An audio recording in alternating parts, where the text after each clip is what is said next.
Morning students, welcome to लक्ष्य coaching institute. तो देखिए, आज की हमारी जो नया टॉपिक है, हम नए टॉपिक की शुरुआत कर रहे हैं और वो टॉपिक है इंग्लिश का। ठीक है, तो सबसे पहले इंग्लिश की इम्पोर्टेंस को समझते हैं। ठीक है, और ये देखते हैं कि हमारे कॉम्पिटिटिव एग्जाम्स में इंग्लिश का क्या रोल है। ठीक है, तो देखिए इंग्लिश में बेसिकली जो आपका एग्जामिनर है वो क्या आपको 3 एक्सपेक्ट पर क्या करता है, कैंडिडेट को चेक करता है।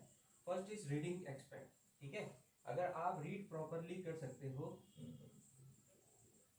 तो ही आप ऑफिसर बनने के काबिल हो। ठीक है, then you have to write properly. ठीक है, और राइट करेक्टिव। ठीक है, आपको सही तरीके से लिखना आना चाहिए।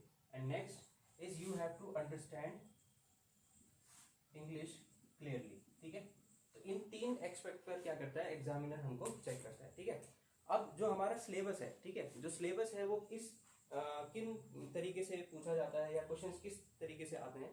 तो जनरली जो हमारे चाहे बैंक के एग्जाम हो या एसएससी के एग्जाम हो, वो आएंगे हमारे 3 टाइप के क्वेश्चंस यहाँ पर देखेंगे। ठीक है, पहला है रीडिंग पर बेस्ड क्वेश्चंस। ठीक है, इस पर क्या क्या आ सकता है, जैसे एसएससी में आप देखोगे इसमें रीडिंग कॉम्प्रिहेंशन आएंगे, है ना। बैंकिंग में भी रीडिंग कॉम्प्रिहेंशन आएगा, बट बैंकिंग में कुछ और आते हैं, जैसे आपका पैराजम्बल्स हो गया, ठीक है, या आपका सेंटेंस कनेक्टर्स हो गए। ठीक है, तो ये आपकी रीडिंग एबिलिटीज को चेक करता है। ठीक है, नेक्स्ट आता है हमारा जो इंपॉर्टेंट है हमारे प्रिपरेशन के लिए, वो है हमारा ग्रामर।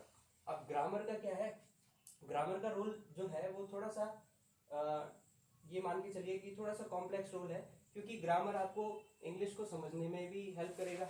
ठीक है, इंग्लिश को राइट करने में भी हेल्प करेगा, और इंग्लिश को जब आप रीड करोगे या अंडरस्टैंड करोगे तो वहां पर भी क्या करता है, ग्रामर अच्छा रोल प्ले करता है। ठीक है, अब वोकैबलरी की क्या जरूरत है। ठीक है, वोकैबलरी की जरूरत इस वजह से है कि आपकी जो इंग्लिश है वो इफेक्टिव है या नहीं है।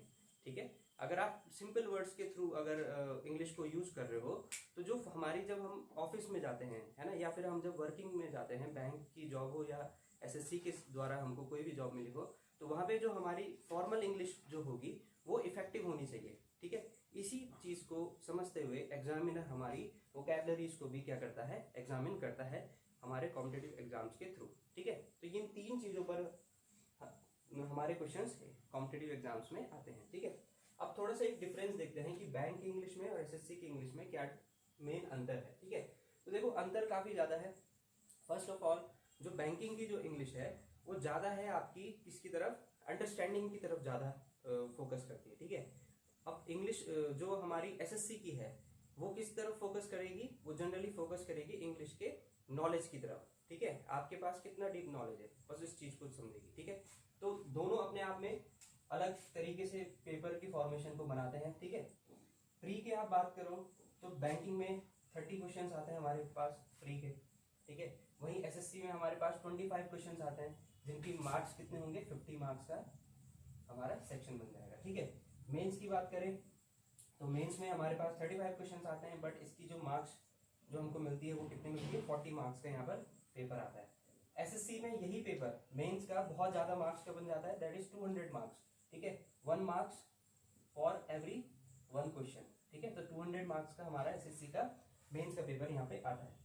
उसके बाद आपने देखा कि डिस्क्रिप्टिव भी हमारे पास रहेगा। अगर आप पीओ का पेपर दे रहे हो तो डेफिनेटली आपको डिस्क्रिप्टिव भी देना पड़ेगा, तो राइटिंग स्किल्स आपकी वहां पर भी काम आएंगी। और एसएससी टायर 3 में आपका डिस्क्रिप्टिव तो आता ही है, तो वहां पर भी हमारी राइटिंग एबिलिटीज को एग्जामिनर चेक करता है। ठीक है, अब यहीं पर अगर आप अच्छी वोकैबलरी के साथ अपने सेंटेंस को लिखते हो तो आपकी इंग्लिश क्या बनेगी, इफेक्टिव बनेगी। ठीक है, इसीलिए वोकैबलरी को हर आयाम पर क्या करा जाता है, टेस्ट किया जाता है। ठीक है, बट इसमें आपको ये समझना है कि वोकैबलरी तो बहुत सारी हो सकती है। ठीक है, वोकैबलरी तो ये देखा जाए तो लिमिटलेस है वोकैबलरीज, बट एग्जाम्स में क्या होता है, जो वोकैब है जनरली एसएससी और सीडीएस के जो एग्जाम्स है, जो वोकैब है वो बेसिकली सर्कुलेट होती रहती है over the period of time. तो जनरली अगर आप प्रीवियस ईयर की वोकैब्स को भी प्रिपेयर करते हो और सही तरीके से करते हो, तो आपके पास वोकैबलरी का एक अच्छा क्वेश्चन बैंक बन जाएगा और आप वोकैबलरी सेक्शन को क्लियर कर सकते हैं। ठीक है, बैंकिंग में जनरली प्रीवियस ईयर की वोकैब्स नहीं आती है, वहां पे आपकी जो एट प्रेजेंट वोकैबलरी चल रही होगी, है ना, वो ज्यादातर यूज होती है। ठीक है, चलिए नेक्स्ट थिंग इज इंग्लिश और कहाँ काम आएगी, इंग्लिश हमारे इंटरव्यू में भी काम आएगी। ठीक है, जैसे कई जगह एसबीआई का आप एसबीआई पीओ को देखो तो वहां पे तो ग्रुप डिस्कशन भी होगा। ठीक है, तो वहां पे आपकी इंग्लिश काम आएगी। साथ साथ आपका एसएससी में जो अब तो खैर इंटरव्यू पोस्ट हट गई है, तो यहाँ पर इंटरव्यू ना होने की वजह से इंग्लिश यहाँ पर नहीं आएगी, ठीक है। अब ये सारी चीजें क्यों हुई, ठीक है। अब आप खुद सोचिए, अगर आप एक ऑफिसर बन रहे हो, ठीक है, और ऑफिसर बनने के बाद आप जब वर्किंग एरिया में जाओगे, वर्किंग फील्ड में जाओगे, और वहां पे आप अगर इंग्लिश को ढंग से कॉम्प्रिहेंड नहीं कर पा रहे हो, तो जो फॉर्मल लैंग्वेज के हमारे गवर्नमेंट सर्कुलर्स आते हैं वो आप ढंग से नहीं समझ पाओगे। ढंग से नहीं समझ पाओगे तो अपने स्टाफ के साथ, अपने सीनियर्स के साथ या फिर अपने जूनियर्स के साथ आप सही तरीके से कम्युनिकेट नहीं कर पाओगे। बैंक में जैसे देखा जाए तो भाई कस्टमर के साथ भी कम्युनिकेट करने के लिए हमें इंग्लिश की जरूरत है, क्योंकि ऐसा नहीं है कि आपको जो पोस्टिंग मिलेगी वो सिर्फ हिंदी स्पीकिंग एरियाज में मिलेगी, है ना। हो सकता है आपकी पोस्टिंग कहीं भी ऑल ओवर इंडिया हो। तो इसी वजह से, है ना, पैन इंडिया वर्किंग प्रोफाइल की वजह से हमको क्या है, अपनी इंग्लिश को स्ट्रॉन्ग करना पड़ता है कॉम्पिटिटिव एग्जाम्स में, ठीक है। तो ये था स्टूडेंट्स इंट्रोडक्शन, और अब हम शुरू करेंगे।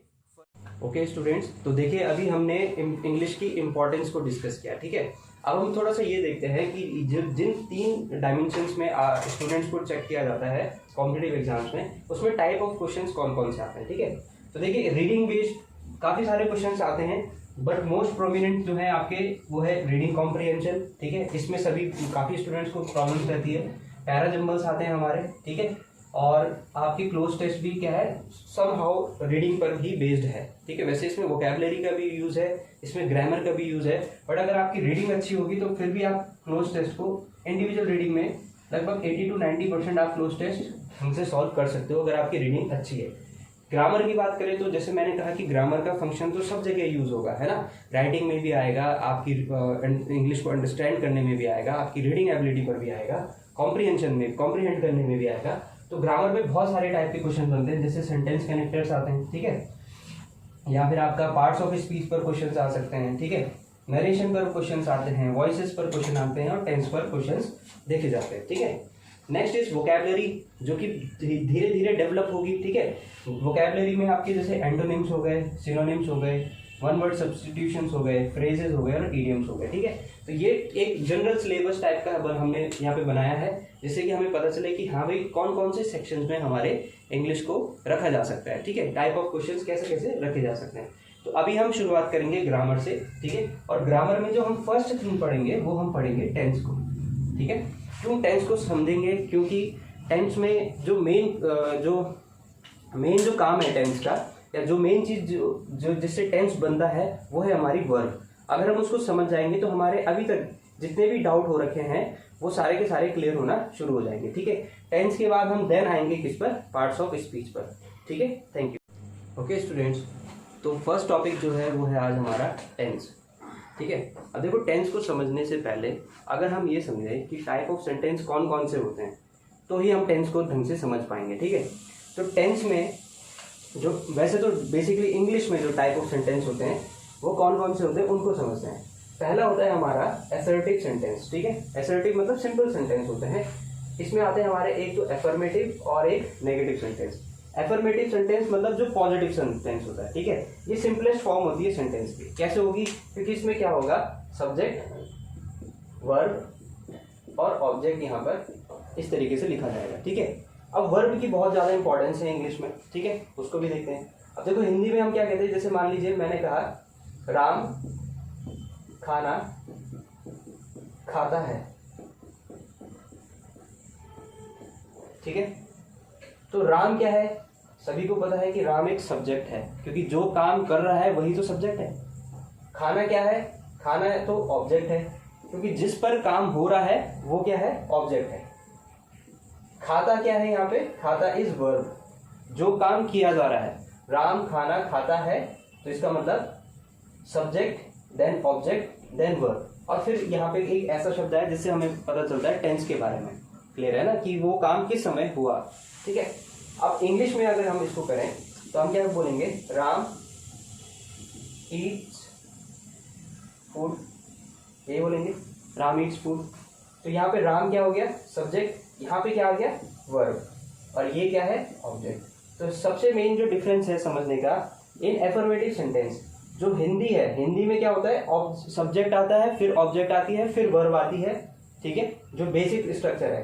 पर बट इंग्लिश में क्या होता है कि सबसे पहले सब्जेक्ट आता है, फिर वर्ब आती है और फिर क्या आता है, ऑब्जेक्ट आता है। ठीक है, क्लियर है, इस चीज को हम समझे। ठीक है, तो अभी यहाँ पर इसी बात को समझना है कि जो बेसिक सिंपलेस्ट फॉर्म है सेंटेंस के स्ट्रक्चर का, वो क्या है, सब्जेक्ट फिर वर्ब फिर ऑब्जेक्ट। ठीक है, अब वर्ब आपको पता है कि वर्ब की तो कितनी फॉर्म होती है, वर्ब की तो 5 फॉर्म होती है, V2 V3 V4 V5, है ना, 5 फॉर्म होती है। और एक चीज हमने ये भी पढ़ी है कि हेल्पिंग वर्ब भी होती है और मेन वर्ब भी होती है।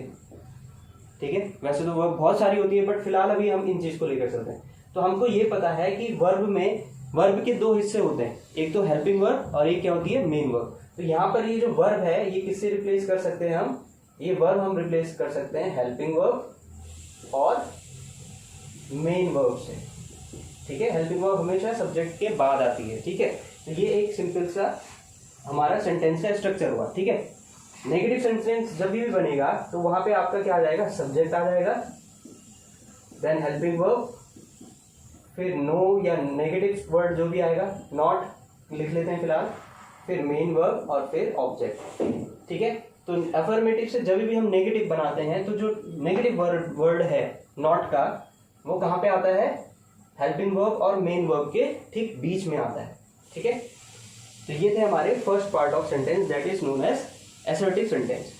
नेक्स्ट आता है इंटरोगेटिव सेंटेंस, मतलब प्रश्नवाचक वाक्य। ठीक है, जहां पे हम प्रश्न पूछते हैं। ठीक है, अब प्रश्न हम 2 तरीके से पूछते हैं। पहला होता है क्लोज एंडेड। क्लोज एंडेड का मतलब, जैसे मैं अगर आपसे एक क्वेश्चन पूछूं कि क्या आप लोग आजकल लॉकडाउन में पढ़ाई कर रहे हो, तो आपका आंसर या तो यस होगा या फिर क्या होगा, नो होगा। तो इसका मतलब जिन क्वेश्चंस में या जिन सेंटेंस का जो आंसर आए वो या तो यस की फॉर्म में आए या फिर नो की फॉर्म में आए, उसको हम क्या कहते हैं, क्लोज एंडेड क्वेश्चंस कहते हैं। ठीक है, आप हमेशा आंसर यस दोगे या नो दोगे। ठीक है, ओपन एंडेड क्या हुए, जिसमें जिस वाक्य का आंसर या जिस प्रश्नवाचक वाक्य का जो आंसर होगा, अगर वो कोई दूसरा सेंटेंस हो तो उसको हम क्या कहेंगे, ओपन एंडेड कहेंगे। ठीक है, जैसे अगर मैं आपसे ये पूछूं कि आजकल घर पर बैठकर आप लोग कौन सा सब्जेक्ट ज्यादा पढ़ रहे हैं, तो अब आपका जो आंसर आएगा वो एक सेंटेंस के रूप में आएगा, यस और नो नहीं होगा। तो वही क्या होता है, हमारा ओपन एंडेड होता है। ठीक है, तो इसके स्ट्रक्चर को समझे अगर। ठीक है, तो यहां पर क्या होता है, यहां पर आपका हमेशा हेल्पिंग वर्ब पहले आता है सब्जेक्ट से। ठीक है, ध्यान रखिएगा, हेल्पिंग वर्ब जो होगी वो सब्जेक्ट से पहले आएगी, फिर आएगा आपका सब्जेक्ट। ठीक है, क्लियर है, हेल्पिंग वर्ब फिर सब्जेक्ट और उसके बाद आएगा आपका मेन वर्ब और फिर ऑब्जेक्ट, मेन वर्ब और फिर ऑब्जेक्ट। ठीक है, तो ये क्लोज एंडेड का जो फॉर्मेशन है ना, ये बहुत जगह काम आता है। लास्ट में हमारा क्वेश्चन मार्क आएगा। ठीक है, बहुत जगह काम आएगा जब भी हम टेंस भी पढ़ेंगे, और या फिर आपका नरेशंस का पार्ट होगा, या हम एक्टिव और पैसिव वॉइस भी पढ़ेंगे, तो वहां पे भी क्लोज एंडेड की बहुत ज्यादा इंपॉर्टेंस है। ठीक है, ओपन एंडेड की बात करें तो ओपन एंडेड में क्या होता है, हमारे क्वेश्चन वर्ड आते हैं, जैसे व्हाट, व्हाई, व्हेन, वेयर, इस टाइप के क्वेश्चन वर्ड हमेशा से ही वाक्य की शुरुआत होती है। ठीक है, तो एक क्वेश्चन वर्ड आएगा। ठीक है, क्लियर है, क्वेश्चन वर्ड के बाद क्या होगा, हमारा जो सिंपल सा ओपन एंड का ही जो स्ट्रक्चर, क्लोज एंडेड सेंटेंस का जो स्ट्रक्चर है वही यहाँ पर क्या होगा, यूज होगा। ठीक है, जैसे कि हमारा हो गया क्वेश्चन वर्ड, फिर हेल्पिंग वर्ब, फिर सब्जेक्ट, फिर मेन वर्ब, फिर ऑब्जेक्ट। ठीक है, helping verb, subject, main verb और फिर होगा ऑब्जेक्ट और लास्ट में होगा क्वेश्चन मार्क। ठीक है, तो ये 4 सेंटेंस स्ट्रक्चर बेसिक है समझने के लिए पहले, क्योंकि जब हम टेंस तो तभी बनाएंगे ना जब हमारे पास सेंटेंस होगा। ठीक है, सेंटेंस का ही तो टेंस चेंज करेंगे। क्लियर है, तो इसीलिए हमको पहले सेंटेंस पढ़ना जरूरी है। ठीक है, अब जैसे हम इसकी बात करें, subject, helping verb, main verb, object, है ना, क्लियर है, तो ये एक बेसिक फॉर्म हो गई, ये उसकी नेगेटिव फॉर्म हो गई, ये क्लोज एंडेड हो गया और ये क्या हो गया, ओपन एंडेड हो गया। ठीक है, इसके एग्जाम्पल्स अभी बनाएंगे, आराम से बनाएंगे। ठीक है, अब देखो इंपेरेटिव सेंटेंस कौन से होते हैं, एक्सक्लेमेटरी। एक्सक्लेमेटरी आपको पता है ना, जहां पर हम क्या होते हैं, सरप्राइज होते हैं किसी भी चीज में। ठीक है, जहां पे हमारे भाव को दर्शाया जाता है या उनको डिस्क्राइब किया जाता है। ठीक है, तो वो क्या होते हैं, एक्सक्लेमेटरी सेंटेंस होते हैं। ठीक है, इंपेरेटिव सेंटेंस क्या होते हैं, जहां पे हम कोई ऑर्डर देते हैं, है ना, या कोई सजेशन देते हैं, इस टाइप के या एडवाइस देते हैं कोई, ठीक है, इस टाइप के जो सेंटेंस होते हैं वो इंपेरेटिव बनाते हैं, ठीक है। इंपेरेटिव सेंटेंस की जो स्ट्रक्चर है वो सिंपल सा है, या तो यहाँ पे क्या आएगा V1 प्लस ऑब्जेक्ट, जैसे सिंपल सा है हेल्प मी, तो हेल्प क्या हो गया वर्ब की फर्स्ट फॉर्म और मी क्या हो गया ऑब्जेक्ट, तो हेल्प मी, तो यहाँ से भी हम अपने भाव को दर्शा सकते हैं, सेंटेंस है, ठीक है। दूसरा सेंटेंस इसमें क्या होगा, यहाँ पे लेट का यूज हो सकता है, ठीक है, let then object plus V1 plus object 2, let plus first object plus V1 plus second object, ठीक है, क्लियर है। तो ये सिंपल से फॉर्म है किसके, हमारे टाइप ऑफ सेंटेंस के, ठीक है। यहाँ पे वी होगा, वर्ब होगी, ठीक है, let object 1 then V then object 2, clear है। ऑप्टेटिव सेंटेंस क्या होते हैं, जहाँ पे हम किसी को कोई विश करते हैं, है ना, या फिर हम किसी के साथ भगवान से कुछ प्रे करते हैं, ठीक है, या हम किसी को कर्स करते हैं, ठीक है, ये टाइप के सेंटेंस हमारे ऑप्टेटिव सेंटेंस आते हैं। पर जनरली देखा जाए तो जो ग्रामर में जो इंपॉर्टेंट आएगा हमारे, वो एक्सक्लेमेटरी और ऑप्टेटिव का पार्ट इतना इंपॉर्टेंट नहीं होता है। तो हमको जो सेंटेंस की फॉर्मेशन को समझते रहना है, या ग्रामर को जो समझना है, वो हमको इन 1, 2 और 3 इन 3 सेक्शंस में समझना होगा, ठीक है। दैट इज असर्टिव, इंटरोगेटिव और इंपेरेटिव। अभी नाम याद रखिएगा, एग्जाम्पल्स हम बना लेंगे, उसमें कोई दिक्कत नहीं है, ठीक है। चलिए, तो यहाँ पे अब आपने देखा कि भाई जब रोल किस किस का है, रोल तो इन टाइप के 3 वाक्यों का है, असर्टिव, इंटरोगेटिव और इंपेरेटिव का है, ठीक है। तो इस रोल में आप देखोगे हर जगह क्या है, हेल्पिंग वर्ब भी है और मेन वर्ब भी है, हेल्पिंग वर्ब भी है, मेन वर्ब भी है, सब जगह है, ठीक है। यहाँ पे भी वर्ब है और यहाँ पे भी वर्ब है, ठीक है। तो इसका मतलब वर्ब बहुत इंपॉर्टेंट पार्ट है किसका, सेंटेंस का, ठीक है। तो अब हम समझेंगे वर्ब के बारे में। जहां आप वर्ब के बारे में समझ गए, वैसे तो वर्ब बहुत बड़ा कॉन्सेप्ट है, ठीक है, टाइप ऑफ वर्ब्स तो बहुत सारी हैं, बट अगर हम टेंस के अकॉर्डिंग वर्ब को पहले समझ जाएं तो हमारे लिए इंग्लिश समझना थोड़ा आसान हो जाएगा, ठीक है। चलिए अब देखते हैं वर्ब को। तो अभी हमने सिर्फ 2 ही टाइप की वर्ब को डिस्कस किया है, एक तो मेन वर्ब को डिस्कस किया है ना, और एक हमने डिस्कस किया है किसको, हेल्पिंग वर्ब को। ये सब आपको पता ही होगा, हमने स्कूल में भी पढ़ा था कि हेल्पिंग वर्ब होती है और मेन वर्ब होती है, ठीक है। तो टेंस से इसका क्या रिलेशन है, ठीक है। तो देखो यार, टेंस की अगर हम बात करें तो टेंस वैसे तो अगर ये अभी का वर्तमान है ना, तो जो पीछे हुआ हमको ये देखना है कि डेफिनेट कौन सी चीज है, ठीक है। तो जो इस वर्तमान से पीछे की तरफ हुआ वो क्या कहलाएगा, पास्ट टेंस कहलाएगा, बिकॉज ये तो डेफिनेट है ना, ये हो चुका है, ये निश्चित है, ठीक है। जो अभी हो रहा है, वर्तमान में जो चीज चल रही है, ये भी तो डेफिनेट है, भले ये थोड़े से समय के लिए है, बट ये भी डेफिनेट है, ठीक है, क्लियर है। अब जैसे ही हम वर्तमान से थोड़ा सा आगे जाते हैं तो हम किस तरफ पहुंचते हैं, हम पहुंचते हैं फ्यूचर की तरफ। तो जब हम फ्यूचर की तरफ आते हैं तो वो एरिया क्या है, वो हमारा इनडेफिनेट होता है, अनिश्चित होता है, ठीक है भाई। तो अनिश्चित जो चीज है उस पर नियम को समझना अभी के लिए सही नहीं होगा। हम अभी उन चीजों को समझते हैं जो निश्चित है हमारे पास। तो हमारे पास निश्चित कौन कौन से टेंस हैं, पास्ट टेंस है और प्रेजेंट टेंस है, 2 ही टेंस है हमारे पास जो निश्चित है, या 2 ही काल है हमारे पास, ठीक है। तो फ्यूचर टेंस हम थोड़ी समय के बाद पढ़ेंगे, जब हम मोडाल्स को भी समझ लेंगे, ऑक्सिलरीज को भी समझ लेंगे, तब हम फ्यूचर टेंस की बात करेंगे, ठीक है। तो अभी क्या है, पास्ट टेंस समझना है और प्रेजेंट टेंस समझना है, ठीक है। फिर आपने 4 शब्द और समझे होंगे, कौन कौन से समझे होंगे भाई, एक आपने सुना होगा इंडेफिनिट, है ना। अब इंडेफिनिट, पास्ट इंडेफिनिट भी बोल सकते हैं, प्रेजेंट इंडेफिनिट भी बोल सकते हैं, सिंपल भी बोलते हैं इसको, है ना। इंडेफिनिट के बाद आया कॉन्टिन्यूअस, पास्ट कॉन्टिन्यूअस या फिर प्रेजेंट कॉन्टिन्यूअस, ठीक है। इंडेफिनिट, कॉन्टिन्यूअस, नेक्स्ट क्या आएगा हमारा, डेफिनेट आता है नेक्स्ट, ठीक है, या डेफिनेट बोल लीजिए, और अगला क्या आएगा, डेफिनेट कॉन्टिन्यूअस आ जाएगा, ठीक है। या डेफिनेटनेस को क्या चीज समझाती है, डेफिनेटनेस को समझाता है परफेक्ट, डेफिनेटनेस। इंडेफिनेट है, कंटिन्यूअस है, डेफिनेट है, ऐसे भी समझो, इंडेफिनेट है, कॉन्टिन्यूअस है, परफेक्ट है, एक ही चीज है। अब क्या आएगा, डेफिनेट कॉन्टिन्यूस बोला मैंने, जबकि नाम क्या है उसका, परफेक्ट कॉन्टिन्यूस है, परफेक्ट कॉन्टिन्यूस। ठीक है भाई, तो ये चार हमने एक कैटेगरी बनाई समय को सही तरीके से समझने के लिए। इतना आप समझे कि वर्तमान से पीछे जो जाएगा वो पास्ट, और वर्तमान में जो चीज चल रही है वो प्रेजेंट।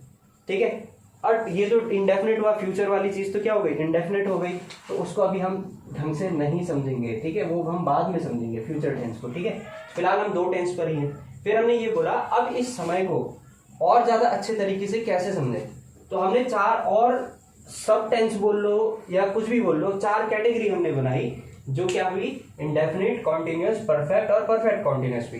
ठीक है, अब हमने क्या करा कि यहाँ पर क्या लगाना शुरू करा, वर्ब को लगाना शुरू करा। ठीक है, तो हमको पता है कि वर्ब क्या होती है, वर्ब दो टाइप की होती है, एक होती है हमारी हेल्पिंग वर्ब और एक होती है हमारी मेन। अब होगा क्या कि जब भी आपके पास इंडेफिनिट टेंस आएगा तो वहां पर चाहे वो पास्ट का हो या फ्यूचर का हो, सॉरी पास्ट का हो या प्रेजेंट का हो, तो वहां पर हम क्या करेंगे, V1 के साथ एस या ES लगाएंगे अगर प्रेजेंट हुआ तो।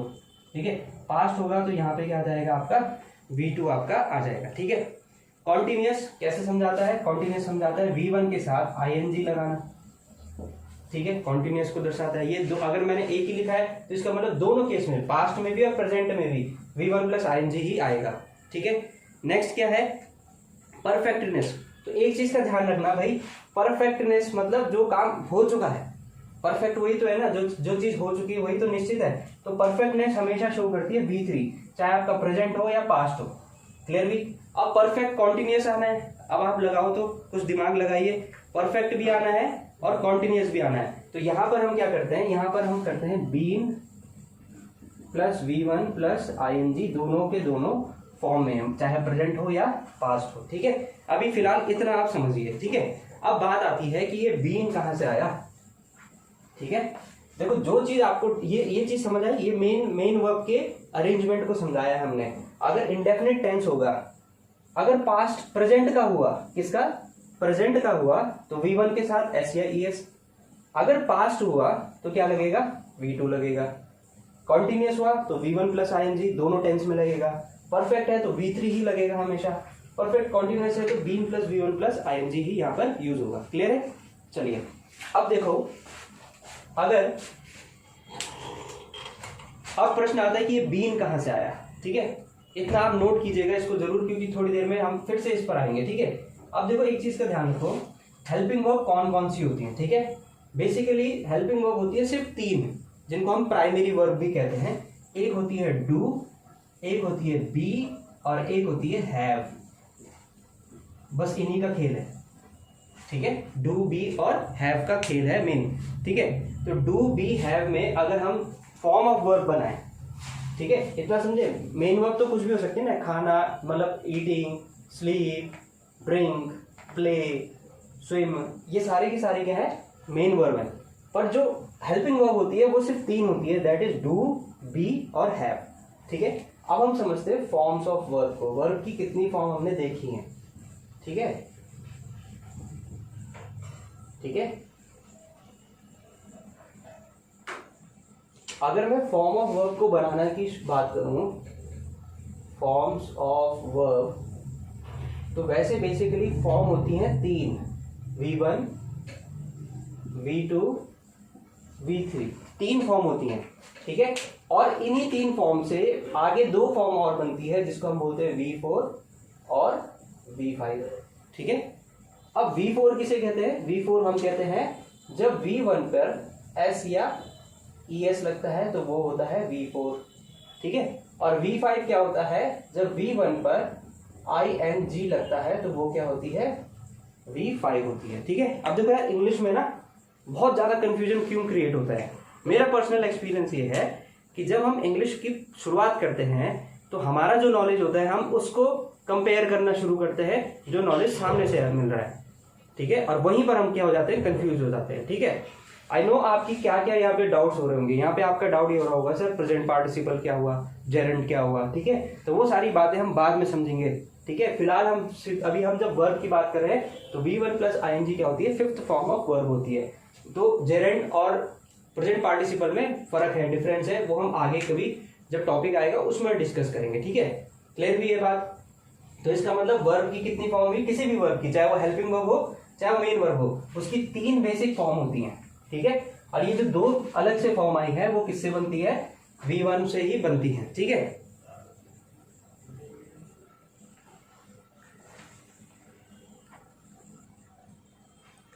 ओके, तो अब हम समझते हैं इस हेल्पिंग वर्ब का क्या रिलेशन है, ठीक है, V1 V2 V3 में।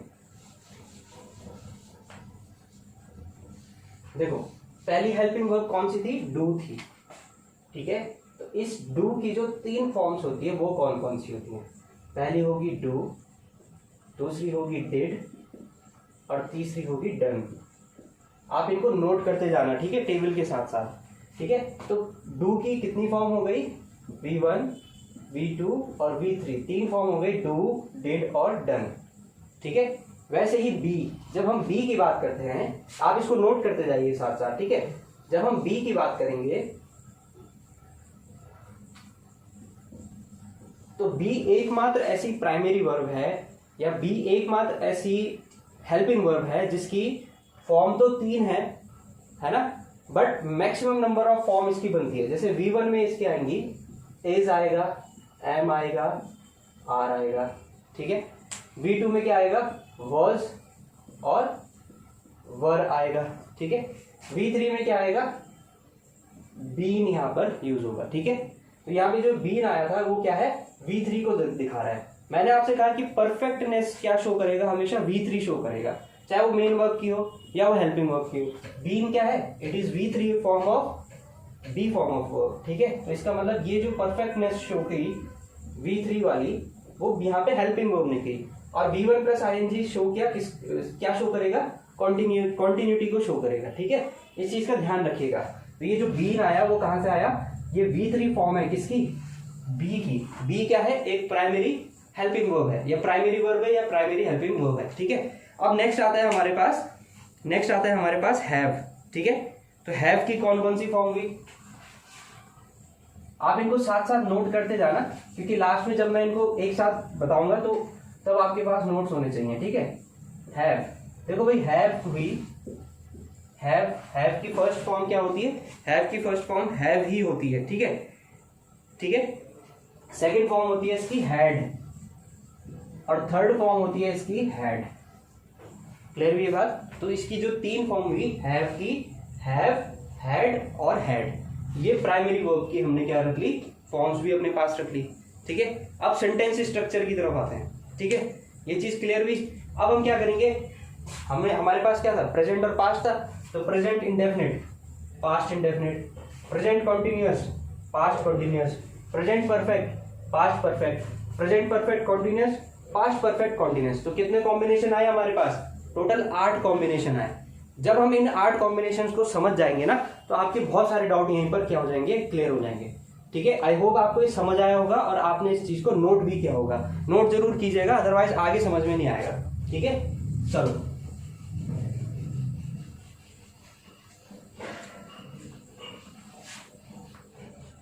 तो ये जो टेबल थी, है ना, इस टेबल को ही अब हम क्या करेंगे, एक्सप्लेन करने की कोशिश करेंगे, ठीक है।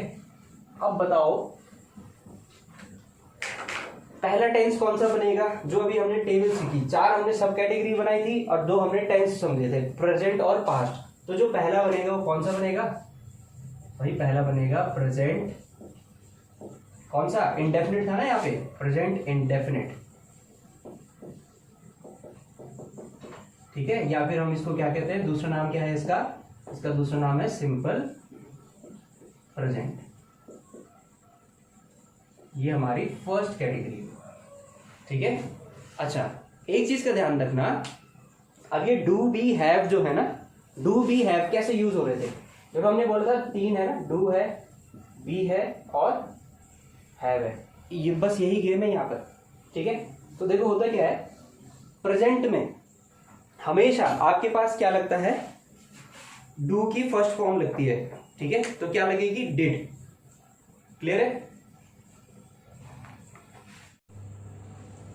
ओके स्टूडेंट्स, तो पहला जो टॉपिक है या पहला जो टेंस है वो क्या है, प्रेजेंट इंडेफिनिट या सिंपल प्रेजेंट है। हमने यहाँ पर दो चीज समझी है, यहाँ पे मेन वर्ब के साथ क्या रहेगा, V1 के साथ SEIS रहेगा, और यहाँ पे डू की फॉर्म लगती है, वो भी कौन सी, पहली वाली, मतलब डू ही यहाँ पर क्या होगा, यूज होगा। ठीक है, अब सेंटेंस को कैसे बनाते हैं, देखो भाई असर्टिव सेंटेंस है ना, तो इसमें दो केस हो सकते हैं। या तो क्या हो सकता है कि जो सब्जेक्ट है हमारा वो क्या हो, सिंगुलर हो, एक ही हो। ठीक है, जैसे मान लेते हैं हमने एक एग्जांपल लिया, हमने बोला कि रवि सिंग्स अ सॉन्ग। ठीक है, रवि गाना गाता है, ये हमने एग्जांपल लिया। तो रवि क्या है, सिंगुलर सब्जेक्ट है ना। हमने यहाँ पे क्या बनाई थी, जब सब्जेक्ट सिंगुलर होगा प्रेजेंट इंडेफिनिट में V1 के साथ SEIS लगेगा, तो अगर वर्ब है गाना गाने की तो सिंग का क्या हो जाएगा, सिंग्स आ जाएगा। फिर ऑब्जेक्ट आएगा, ऑब्जेक्ट तो क्या है, गाना है, और ये एक गाना है तो अ सॉन्ग आर्टिकल यहाँ पे हमने यूज कर लिया, तो रवि सिंग्स अ सॉन्ग। ठीक है, मान लीजिए अगर प्लूरल सब्जेक्ट आता है तो सब्जेक्ट हमारा प्लूरल होता है। ठीक है, मान लीजिए मैंने कहा दे, ठीक है, तो दे के साथ क्या आएगा,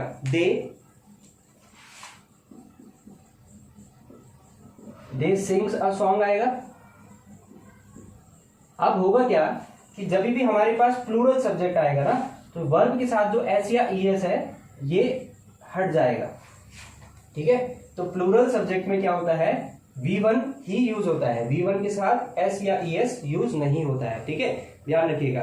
तो ये भी हमारे first type of sentence, that is assertive. Assertive में भी कौन से पढ़े हमने, असर्टिव में हमने पढ़े एफर्मेटिव सेंटेंस पढ़े, मतलब जो पॉजिटिव सेंटेंस होते थे। ठीक है, क्लियर हुई बात। तो अगर सिंगुलर सब्जेक्ट है तो V1 के साथ SEIS लगेगा, प्लूरल सब्जेक्ट है तो ये प्लूरलिटी जो है वो यहाँ पे आ जाती, शिफ्ट हो जाएगी, जिसकी वजह से V1 क्या होगा, वो सिर्फ V1 ही यूज होगा, S या ES यूज नहीं होता है। तो दे सिंग अ सॉन्ग, क्लियर हुई बात।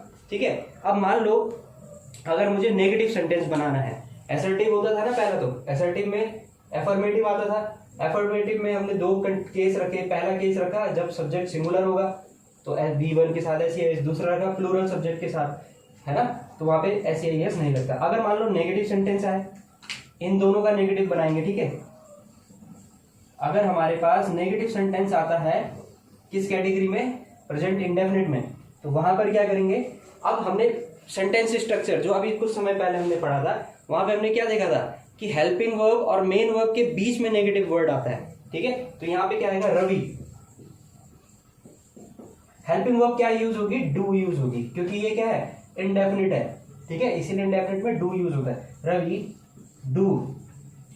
हेल्पिंग वर्ब और मेन वर्ब के बीच में क्या आता है, नेगेटिव वर्ड आता है, तो डू नॉट। ठीक है, अच्छा अब क्या आएगा, सिंग आएगा, यस सिंग्स आएगा, बताइए तो, Ravi do not sing a song या Ravi do not sings a song. ठीक है, यहां पे अब क्या होता है, क्योंकि यहां पे क्या होता है, सिंग्स लगना चाहिए। ठीक है, अब ये जो S है ना मेन, यहाँ पे क्या हुआ, V1 के साथ S या ES आया ना, तो ये जो S या ES है वो कहाँ शिफ्ट हो जाता है, डू के पास शिफ्ट हो जाता है। ठीक है, इसी वजह से ये वाला S जो है यहां से हटकर कहाँ पे लगता है, यहाँ पे लगता है, तो Ravi does not sing a song. Clear है ये बात, Ravi does not sing a song. ठीक है, अब अगर मान लो प्लूरल होता है, ये तो किसका था, ये तो रवि वाले का था ना एग्जांपल, सिंगुलर सब्जेक्ट का एग्जांपल था। अगर सब्जेक्ट प्लूरल होगा तब क्या आएगा, दे का करना पड़ेगा। ठीक है, तो दे का जैसे करेंगे हम, दे, ठीक है, लगेगी तो डू ही, नॉट, फिर main verb sing a song. अब आप खुद देखो, क्या यहाँ इस वाले सेंटेंस में V1 के साथ S या ES था जुड़ा हुआ, नहीं था ना, तो इसीलिए यहाँ पर जो S या ES है वो शिफ्ट होगा नहीं, तो इसका मतलब ये डू ही रहेगा, तो they do not sing a song. I hope आपको ये वाला टेंस समझ आया होगा। ठीक है, क्लियर है। एक बार फिर से देखो, जब भी असर्टिव सेंटेंस में सब्जेक्ट हमारा सिंगुलर होता है तो वहां पे तो V1 के साथ SEIS लगता है, Ravi sings a song, subject main verb object, ठीक है। बट जैसे ही सब्जेक्ट प्लूरल हो, पॉजिटिव सेंटेंस में ही, एफर्मेटिव सेंटेंस में ही, तो क्या हो जाएगा, ये जो एस या एस है ये इसको हटाना पड़ेगा। तो दे सिंग अ सॉन्ग, ठीक है, क्लियर हुई ये बात। चलो अब अगर नेगेटिव बनाते हैं तो ये तब ये डू यूज में आता है, ठीक है। जब नेगेटिव बनाएंगे सिंगुलर सब्जेक्ट का, मतलब रवि का, तो रवि क्या होना चाहिए था, Ravi do not sings a song आना चाहिए था। बट ये जो सिंग्स का एस है ये कहां शिफ्ट हो जाता है, डू पे शिफ्ट हो जाता है, इसीलिए ये क्या बनता है, Ravi does not sing a song. तो यहाँ पे देखो ना, यहाँ पे भी तो वही रूल यूज हो रहा है, V1 के साथ क्या है, एस या ES है, ठीक है। बट ये एस या ES अब किस पर शिफ्ट हो गया, हेल्पिंग वर्ब पे शिफ्ट हो गया, ना कि मेन वर्ब पे शिफ्ट हुआ। क्यों हुआ, क्योंकि अब क्या हुआ, हमने नेगेटिव सेंटेंस बनाना था, ठीक है। अच्छा, जैसे ही हम प्लूरल सब्जेक्ट का नेगेटिव बनाएंगे तो वहां पे क्या था, दे सिंग अ सॉन्ग था, SOES था ही नहीं, तो जब था ही नहीं तो डू को डू ही रखेंगे, तो they do not sing a song. तो स्टूडेंट्स ये था हमारा पहला टेंस। अगले जो वीडियो होगी उसमें हम क्या करेंगे, बाकी के टेंस को समझेंगे, ठीक है। आप इनको नोट करते जाना और फिर लास्ट में हम इस पर क्या करेंगे, डाउट सेशन भी लेंगे, ठीक है। Thank you so much.